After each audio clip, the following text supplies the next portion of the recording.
So here are a couple questions regarding fluid dynamics. For the problem 1 here, we're given that frequently quoted rule of thumb for aircraft design is that wings should produce about 1,000 newtons of lift per square meter of wing. So the question is, if at takeoff an aircraft travels at 60 meters per second, meaning that the airspeed relative to the bottom of the wing is 60 meters per second. They want to know how fast does the air have to move above the wing to create this 1,000 newtons of lift per square meter. So we can draw a little sketch of a wing here.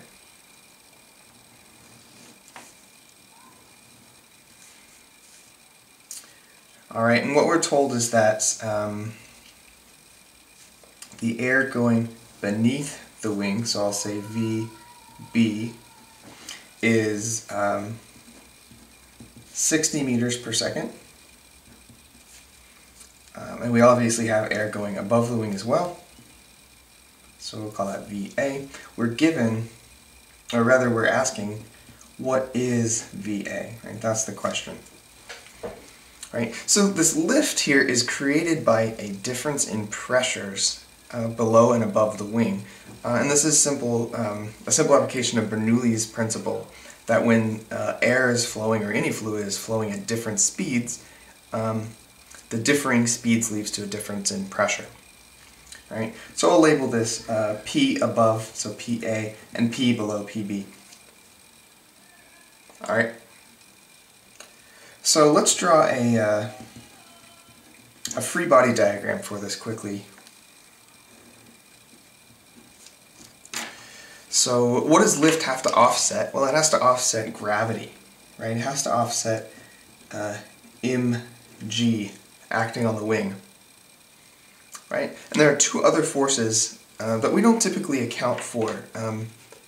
We don't typically account for the force due to pressure, because if pressure is uniform, it cancels itself out. But here, because the pressures are different, they don't exactly cancel each other. So let's draw, there's a force upward from the pressure below, right? The air below pushes up, so that's P below times an area.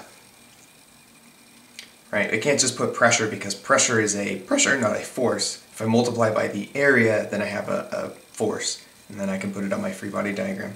So then I have the air above pushing down, so that's P above times area.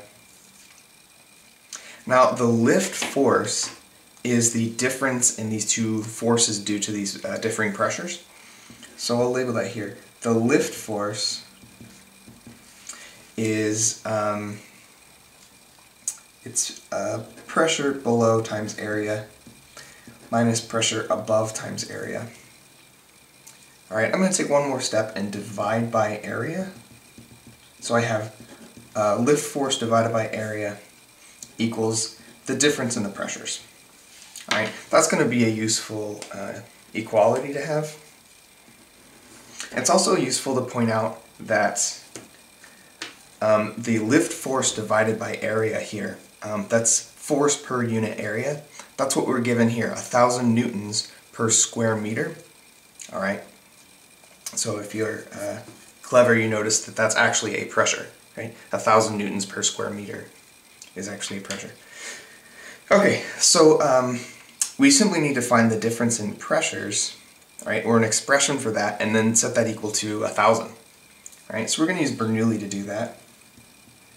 Bernoulli's equation. And we can write this for above and below. So we have P above plus rho G y above plus 1/2 rho V above squared equals the same thing below.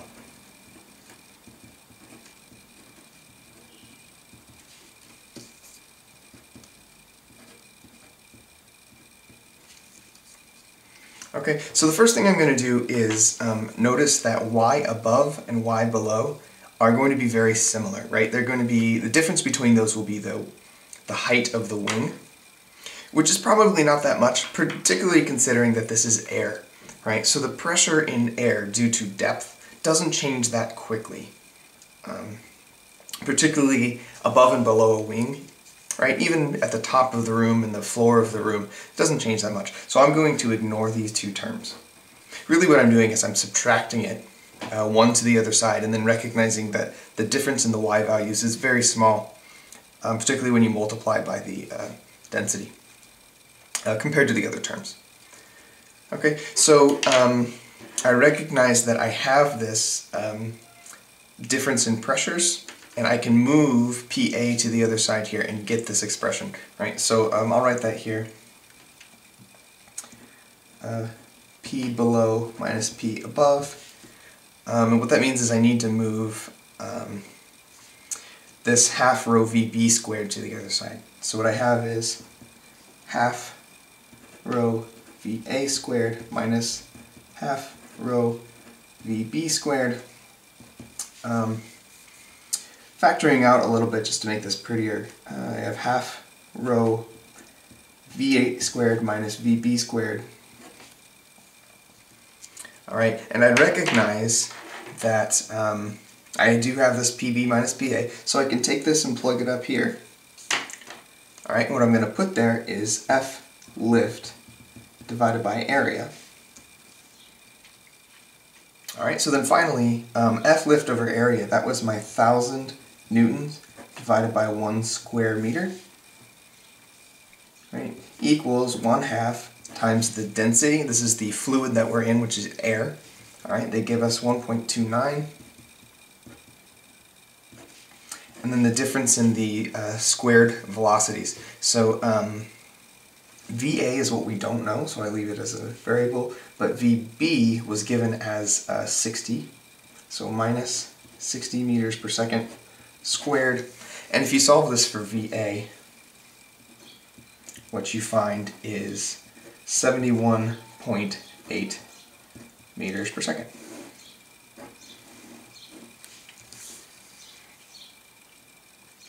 Alright, so if you were designing this wing, and maybe looking at this in a wind tunnel, you would maybe try to shape the wings so that you could get this velocity above the wing when the velocity below is 60 meters per second. Alright, so moving to the second problem here.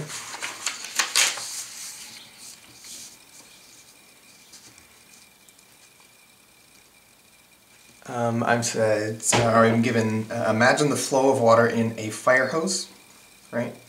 What is the pressure drop due to the Bernoulli effect as water goes from a 3 centimeter diameter, into a 3 centimeter diameter nozzle from a 9 centimeter diameter hose, carrying flow with some flow rate. So here's what we're looking at. We have a 9 centimeter diameter hose, so that's 9 centimeters here, and this is coming down into a 3 centimeter diameter nozzle. Alright, that doesn't quite look like the nozzle on a fire hose, but that's okay, I think you get the point. Alright, and we're told that the flow rate here is 40 liters per second, so 40 liters per second.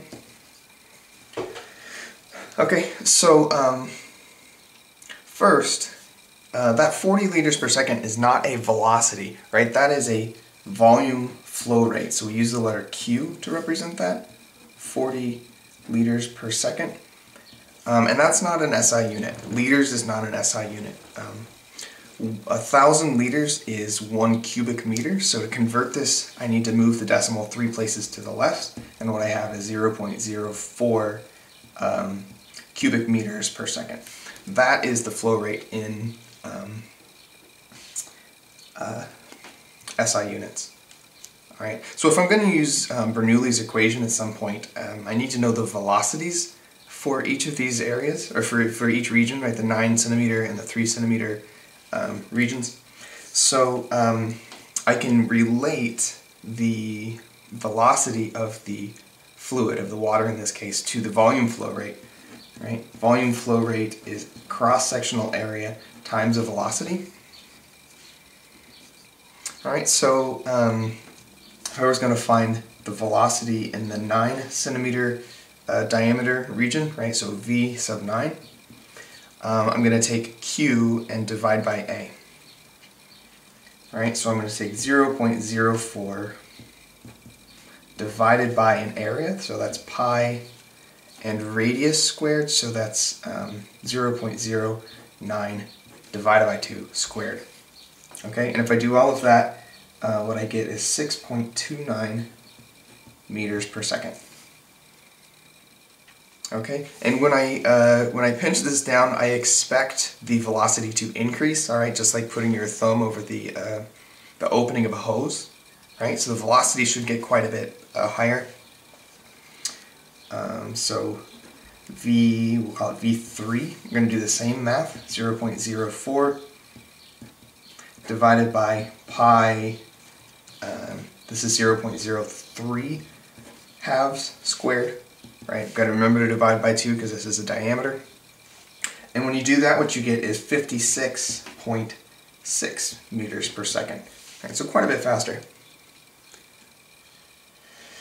Okay, so I haven't solved the problem yet. I'm just kind of setting myself up. So to answer A is asking what is the pressure drop, right, from 9 to 3.